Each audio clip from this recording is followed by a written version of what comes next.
hope you're having an amazing week. Listen, I'm so excited to start our podcast journey with you. The purpose of the podcast is really to inspire and uplift folks, one human at a time, one spirit at a time. And so while we think about our lifetime journey, the goal is to be a better person every day, right? And so our goal, our hope is that this podcast inspires you each episode at a time to really lean into being your best self. So with that being said, we're going to jump into our first episode today, which is the act of failing is not failure, right? And I think the thing that we have to first think about is, what does failure mean to me as an individual? And what does failure really mean to me as a collective society, right? And so I remember being a young person and it really being emphasized, the importance of being on point, A student, right? Doing all the right things. And while that was super important, there was a message, an underlying message that kind of crept into who I was, which was, if you make mistakes, that's a sign of weakness, right? And that if you fail at doing something, that makes you less of a person. And so if we're not aware and if we're not mindful over the long term, that starts to like restructure the way we see ourselves in the world. And it leads us to this place of perfectionism. And perfectionism isn't a terrible place to be, but it does, however, create space for us to resist the opportunity to be brave, right? Resist the opportunity to move in ways that there's no guarantee of success, right? And so when I think about the society we live in, failure is a real thing, right? And it's one of those things that prohibits us from taking chances and being audacious and taking risks. And what happens over the long term is you almost deprive yourself of amazing opportunities that show up, right? And so the first part that I really think we have to think about is that failure is actually a part of success. When you think of CEO companies, when you think of all these people in the world who've been wildly successful, in fact, I had a conversation with one of them probably about a month ago at dinner. And this person has had multiple firms and sold and acquired and all these things, right? And his point was, I failed a million times to get here, right? And so what I had to recognize is that I was only looking at who he was, where he was in life, right? Because we don't show with the trail of failure, the trail of the moments we've tried to do something and made mistakes. And so he and I had this great conversation because in my field, you always think about failure, right? I'm from education. So every time I fail to serve a student. But the other side of that is every time I'm brave and innovative in the way that I think about educating students, about influencing systems and culture, it gives me an opportunity to do something different that absolutely can be successful. And so the reason I think it's important to talk about failing as a part of success is because in that failure, you win and you gain invaluable information that you then can implement in the next iteration of what you're doing, right? Most often we think about failure, we worry about what it appears or what does it look like for other people. But the truth is that I don't want to buy a product that you just created. I don't want to be the first one to experience the thing you did the first time, because what I know is that the greats of the greats iterate, right? We keep going back to influence a particular product or a service, whatever you do, to bring us to that place of close to perfect, right? The thing that goes to market and then we all love, right? And so what I worry about oftentimes is like, what does this piece mean to young people in schools, right? As I started with, like as a young person, there were so many opportunities that I didn't even take because I couldn't see the percentage of succeeding in it, right? And it held me back from being my best self earlier in life. And not to say I'm not, proud of who I am today, but it is to recognize that when we teach people that being a failure means that we have failed in some moment, we deprive them of true opportunity to dream of what possibility could look like. And that's problematic in the world we're living in, right? And so the other piece about recognizing that failure is a part of success is that if I don't try to do things, even if I don't do them correctly 100%, even if they don't work out, it doesn't lead me to the next part of my journey, right? Most often the things we do are leading us down a path to doing the thing we're supposed to do in life, right? Our purpose. But part of making those mistakes and then analyzing those mistakes and thinking about, okay, what are the gold and the riches and the jewels I could take from this mistake? And what are the things I want to leave behind moving forward, right? If we don't take the time to do that, then the question begs, do we ever reach our true purpose, right? And so when we're operating and kind of in our mind about, hesitation around, will I make it, will I not? It makes me think about like 100% of the shots you don't take, you're not going to make, right? Like when we think of Jordan, he is wildly successful. And most people will quote him in terms of his brilliance and his ability to be truly the GOAT of basketball. And I know that's arguably. So some of y'all watching that and disagreeing with me. I get it. I totally get it. But the truth of the matter is that Jordan was not wildly successful when he started out, right? He was cut from teams. He made a bunch of mistakes. And the piece that often people will focus around is how many shots he took in a game and how many shots he actually made. Now, the reason we focus on how wildly successful he was is because the shots that he took and made a huge impact and difference, right? That's the part we look at. So if we as individuals only look at the mistakes we make or only look at the times we failed in a way that says, well, this is our level of success, we will miss how many times that the shots we made us go to the next level in life, right? We allowed to level up, go to the next job, the next opportunity, the next way to impact people. And so when we're thinking about, do we take the shots? Of course we take the shots, right? And some of us, based on who we are and how we grew up and how we were acculturated in society, that we're less and less likely to take those shots. Where others have been told this information when they're young, like you have to make mistake, right? Fail fast. In fact, Pinky Cole, who I absolutely love watching and learning from, who's an entrepreneur, she has a book out actually called Fail Fast. I Hope You Fail, right? And the purpose of it is like the faster we fail, the faster we realize what's wrong with our thought process in terms of whatever it is we're doing. And then the quicker we're able to pivot to the next thing. And so I'm just asking you, like, what are the things that you've decided you're not going to take a chance on? Like, how many times in your life did you get super excited about what you were going to do and someone came, I like to think of him as like Petty Patty or Bitter Bruce, and was like, don't do that, you're going to fail, right? And I want to leave you thinking about, and I hope this stays with you, is like, I urge you to walk by vision and not by sight. Because when we walk by vision, it's what I can see. It's what I know can happen in the world in the way that I see it, right? The things that I want to do, I realize, listen, if I create this thing or if I serve people in this way, if I help my community, this can be the impact. That's my vision. No one else outside of you can see it. So it's so easy to get caught up in thinking about somebody else's belief system around what you are able to create. When we walk by sight, we only can see right what's in front of us.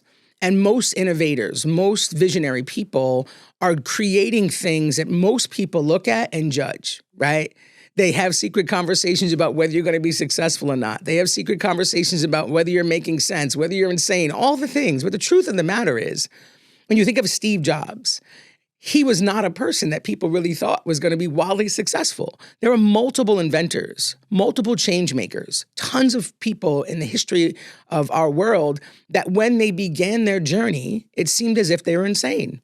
But the truth of the matter is they were walking by vision and not by sight. And so they could see what the change was going to look like. They can see the impact they were going to make, but others couldn't. And so don't allow other people to define who it is you need to be and what it is you need to do. Because I promise you, at the end of the day, when you are successful, everybody's going to be cheering for you. But while you're climbing that mountain and you're making those mistakes and you're stumbling a little bit, there are folks behind you saying, like, I knew you were going to fail. So I don't even know why you tried. And so the reason I say all this is that we are in a world right now where there are millions and millions and millions of people hurting, right? And it is our opportunity, it is our duty, in fact, to think about the things that we were here to do in the world and how we execute that. And while some of it in your mind is so big of a dream that it's not really achievable, the truth of the matter is if your dreams don't scare you, then you're not dreaming big enough, right? And so I want us to kind of like humble ourselves to this notion that each of us are here to do something incredibly great. But if fear is the thing that holds you back, right? Fear of failure particularly is the thing that holds you back. There are people waiting for you to show up and figure it out. There are people waiting for you to fail and then get to the place of success. They exist. And so it is our duty to really think about and think deeply about like what can I do in this place that really has impact? And do I need to listen to the folks around me to dictate what that impact should be or think about or dictate what that thing should be, right? And so the other piece that I think is really important is like, how do we live in a brave way? What does bravery look like, right? And so I say to people all the time, you have to be brave. And I remember there was a little person, a young person, when I was an educator in New York City, and every day this young man would take forever to eat breakfast. This is a silly analogy, but it's a true story. And so I'd wait for him and I'd say, Roy, we got to go upstairs. And he'd be like, wait, right? And so finally he would go upstairs. And I'd say to him, like, we're going to get in trouble if you don't get upstairs. And he'd look at me and be like, Miss Green, you have to be brave. And it sounds super cliche because he was probably 5 or 6 at the time. But the truth of the matter is, he had kind of figured out like rule breaking was maybe part of the thing he wanted to do, right? But more importantly, he understood that what he was doing was more important than what he was going to do. And so he was going to take the option to be brave. Like, I'm going to make you wait a little bit to get to finish what I need to do and then go do it. And so as an adult, and I think back in those moments, I wonder how many times we talk to ourselves in this notion of like, you have to be brave. You have to do the thing that you fear may not be received well. You have to say the things that folks can't find themselves able to say, even when they are in truth and in just, right? Like, or right in truth. Like, however we look at it, being brave is essential to how we move forward. And so while there is no standard of what bravery should look like, if we look around to the world we're living in, there's a ton of people who are being brave, right?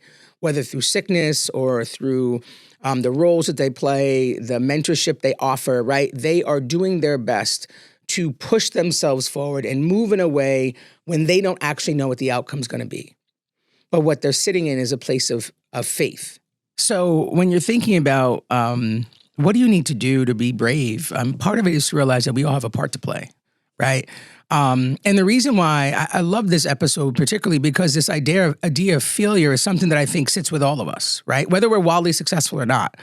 And sometimes our success comes at a cost because we are fearful of being a failure, right?